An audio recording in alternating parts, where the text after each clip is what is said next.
Hi, everyone. I'm Zach Mann, financial advisor with Coastal Wealth and executive leadership member of Nicklaus Children's Young Ambassadors. We're an amazing group of young professionals advocating and fundraising for the children here in South Florida. I invited Dr. Luxme Hariharan, board-certified pediatric ophthalmologist with Nicklaus Children's Hospital, to have a conversation with me today. So on a regular basis, our kids are glued to screens any chance they get. And due to the pandemic, their daily use has shot up. So now that they're entertaining and they're learning, it's all done on screens. You know, what really are the impacts of that? I even saw my own daughter going from screen to screen every day. You know, from school, she would go and watch a video after and play some games, maybe do some coloring. It's all done on screens. So I brought this to Dr. Lux's attention, and she gave me some great tips here that I want to help share with everybody so that we can keep all our kids healthy. She's also a fellow NCYA member, so we really thank you for your support. Hi, Zach. Thank you so much for having me. I'm really happy to be here, and thank you for taking the time to make this video. Just like Emma noticed a lot of screen time with using her iPad, I've had a lot of my virtual patients over the last several weeks have been complaining of some eye irritation and dryness.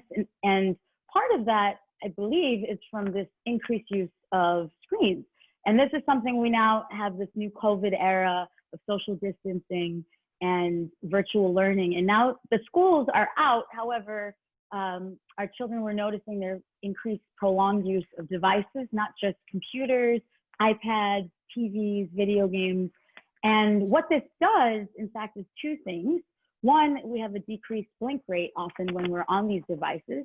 And two, the lubrication, the tears evaporate, and so you have ocular surface dryness. And so one of the things I've developed is a little strategy to help you remember some things you can do to treat both of these issues. The first, it's called Blink 20-20-20. So this is what I want you to remember. That's great. That's so catchy. Yes. So we're going to go through each part of it, but Blink 20-20-20 is the campaign to remember to protect your eyes. And B stands for increased blinking. And it's interesting because normally the normal blink rate studies have shown is between 20 to 25 blinks a minute. But once we put in a device in front of us, this goes down to 5 to 7 times. And where that's a problem is that blinking is actually the natural way for the eye to lubricate the surface so that tears stay there and they don't evaporate. And so if you're not blinking, the eye can become dry. So I want you to remember B for blink, and you can remember 20-20-20.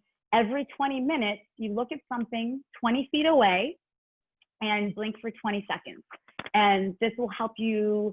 Also focusing on something in the distance is very, very helpful. So you're looking at near devices. Now all of a sudden you're looking at something in the distance, and then you're taking every 20 minutes, and then you're blinking for 20 seconds. So that is one useful technique.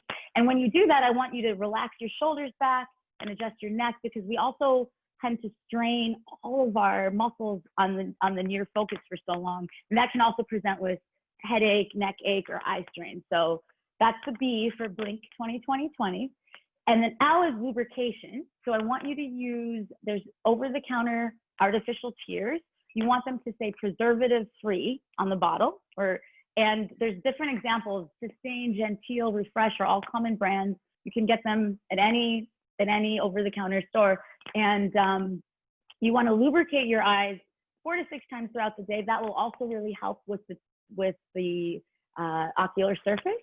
And there's also artificial tear ointment that you can get, and that you can actually put on a thin ribbon at night. And so when you wake up, your eyes are nicely lubricated. And in fact, even just taking out contact lenses, those of you that might be wearing contact lenses, just removing your contact lenses and wearing glasses when you're on your devices is another thing that can help with that ocular surface. So we have B and L, and next we have I, inches. So inches is for inches away.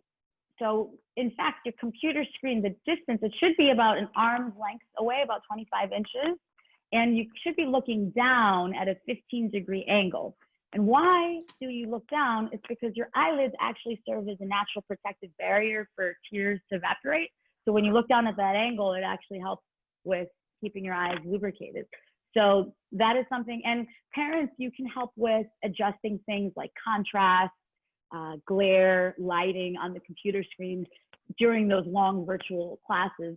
I don't know, in the fall, there might be some component of schooling that's still virtual, and so that could be something that's helpful, or even if they're watching a program or using their device. So the setup is equally important. That's what the I is. And then N is for near device breaks.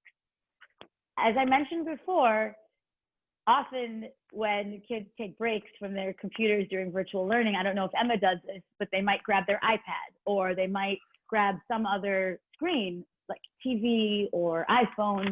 And really what I'd like to encourage is that they have breaks with other things, such as going outside, playing with pets, doing old-fashioned games like hopscotch or jump rope, but just not always using a device. And I think that would be extremely helpful, and you'll notice a difference. Even sunlight, that studies have shown sunlight can help prevent increased myopia, and that's something that's nearsightedness, that is something that just taking breaks from doing that near work and being outside really makes a difference. So that's near device breaks. And finally, K for blink. K is know your sources. So there's a lot of information out there about what's good for the eyes, if there's something called blue light protectors or this. And I think what is so important to do as consumers and as parents is that you need to know the source, and you need to look at trusted sources like the American Academy of Ophthalmology, the American Association of Pediatric Ophthalmology and Strabismus. Look for evidence-based recommendations where we have proof on concepts that work. For example, for blue light protectors, there's really no evidence that supports that a blue light filter or a special type of glass really has any health benefit to the eyes. And so those yellow glasses don't work? No. Well, I will just say, before you go out and spend a lot of resources on getting some of these things, the other steps that I'm telling you are really simple things that you can do with that don't cost anything, like taking breaks, lubricating your eyes, and so before you jump to something that seems like a quick fix, that's all I'm saying. And know your sources. Talk to us. Your pediatric ophthalmologist. We're here to help you. Your pediatrician. Look at the sources, and you know that you're not alone in this. Like, there's a lot of kids and even parents, adults. All these techniques apply for adults as well. And us parents are just as guilty too. We're staring at these screens all day long for work and not getting up and seeing our coworkers anymore. If you're working from home, I am glued to my screens all day long, whether it's watching the news or sitting here at my computer. Luckily though, us parents, we have a mouse, we have a trackpad that keeps us a little further away from the screens. Whereas with the tablets, you don't have that luxury, but there is a way actually to connect a mouse, a Bluetooth mouse, to the latest iOS software on iPads. And I think some of the Android tablets have that option too. So the kids can still use these tablets further away. And so when they go from learning to using it recreationally, you can ask them to use it with the iPad and keep it that safe distance away as well. Now, that's great.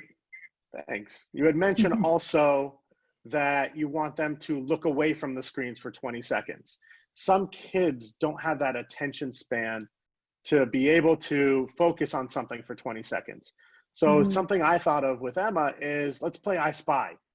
Let's, has her looking around the room everywhere, further away, that 20 feet distance. She's scanning the room, not realizing that she's relaxing her eyes and she's getting more blinks in and all of that good stuff. That's a great idea. Like, we got to make this fun for our kids. Let's face it, we've all been home, and with the virtual learning and virtual meetings, it can be taxing. And so things like, I have this pillow that is my little adorable. Friend, adorable. It's Ganesha with the glasses. Something like this, like put this 20 feet away, something that they like, a toy that they like, or have them draw a picture or something where they are part of the process. It doesn't feel like another task, but it actually can be a game. Just like you said, I Spy, and I think that is really important, because otherwise, it's an added kind of work, and we don't want it to feel like extra work. It should be more of a relaxation and a mental kind of break too. So it's really important that way too. Oh, that's a great idea. So after all this talking, at what point should parents be worried about these symptoms and have to bring their kids in to come see you? That's a great question, Zach. So one great thing in terms of access is right now for the virtual visits, any parent can make a virtual visit if you go to NCH Anywhere, the link at the website, you can make a virtual visit with me, any of the other providers in the community. And also if, these symptoms haven't been resolved with these things like drops and doing lubrication, if there's persistent redness, pain, anything that seems out of the ordinary or that's affecting the quality of life, it is important to come in and see us in the clinic. And that is something that we can then look with our microscopes and make sure that there's really nothing worse than just ocular surface irritation that could be the cause. So it is important to talk with us, your pediatric ophthalmologist, your pediatrician. Let us know if you're noticing these symptoms that aren't going away.